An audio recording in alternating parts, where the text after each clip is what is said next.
ভারতের বিহার গঙ্গা পানির স্তর স্বাভাবিক বেড়ে যাওয়ায় পশ্চিমবঙ্গের মুর্শিদাবাদ জেলার ফারাক্কা ব্যারেজ 109টি গেট খুলে দেওয়া হয়েছে বলে ভারত সরকারের একটি সূত্র নিশ্চিত করেছে। ফারাক্কা ব্যারেজ পানির স্তর বিপদসীমার 72 ফুট ছাড়িয়েছে। বর্তমান সেখানে পানির উচ্চতা 76 ফুট রয়েছে বলে জানানো হয়েছে।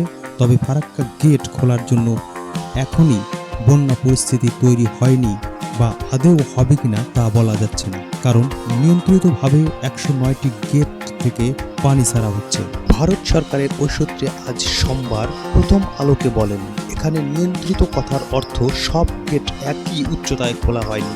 কোথাও একটি গেটের 10 বা 12 ফিট খোলা হয়েছে, তো অন্য গেটের 3 বা 4 ফিট খোলা হয়েছে। ফলে সব গেট দিয়ে একই পরিমাণে পানি ছাড়া হচ্ছে না, যাতে কোথাও বন্যা না হয় সেটা মাথায় রেখেই এটা করা হচ্ছে, ওই সূত্রে জানায়।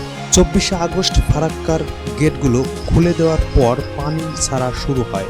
তবে এতে 2 দিন গেলেও নদ নদীর পানি উল্লেখযোগ্যভাবে বাড়েনি বা বন্যা পরিস্থিতি তৈরি হয়নি বলে জানান তিনি। তার প্রমাণ হিসাবে ভারতের এই কর্মকর্তা বলেন, জল বাড়লে পদ্মায় তা বাড়ার আগেই মুর্শিদাবাদে উত্তরে ফারাক্কা ব্লক এবং শমশেরগঞ্জ ব্লক অংশটি ভেসে যেত, বা গত 2 দিন হয়নি। নিয়ন্ত্রিতভাবে পানি ছাড়ার কারণেই ফারাক্কার ভাটি 2 জেলায় পানি বাড়েনি বলে জানান তিনি। তবে একই সঙ্গে সতর্ক করে বলা হয়েছে, বিহার গঙ্গার যদি পানি মাত্রা বাড়তে থাকে তবে আগামী কয়েকদিনে কি হবে তা এখনই বলা সম্ভব হচ্ছে না। ফারাক্কা থেকে বেরিয়ে যেসব খাল ক্যানাল মুর্শিদাবাদের অন্যান্য জেলা হয়ে ভাগীরথী দিয়ে দক্ষিণবঙ্গে ও কলকাতার পৌঁছে, সেগুলোর পরিমাণেও মাত্রায় পানি বাড়েনি। ক্যানালে পানি বাড়লে মুর্শিদাবাদে অন্যান্য জেলা যেমন রঘুনাথগঞ্জ বা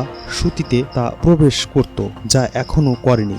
ভাগীরথীতে পানি সামান্য বাড়তে পারে, তবে তা কোনো প্রভাব এখনও লক্ষ্য করা যাচ্ছে না বলে এই সূত্রে জানান। ফারাক্কা থেকে আসা পানি গঙ্গা হয়ে বাংলাদেশের রাজশাহী বিভাগ, চাঁপাইনবাবগঞ্জ জেলা, শিবগঞ্জ উপজেলা, পদ্মা নদীর প্রবেশ করে পাংখা পয়েন্ট দিয়ে আজকে সেখানে পানির স্তর বিপদসীমার নিচে রয়েছে। এ বিষয়ে বাংলাদেশের বন্যা পূর্বাভাস ও সতর্কীকরণ কেন্দ্রে নির্বাহী প্রকৌশলী সর্দার উদয় রায়হান প্রথম আলোকে বলেন, ফারাক্কা থেকে যেখানে দিয়ে পানি বাংলাদেশে ঢুকেছে সেসব পয়েন্টে পানি বাড়তে দেখা যায়নি।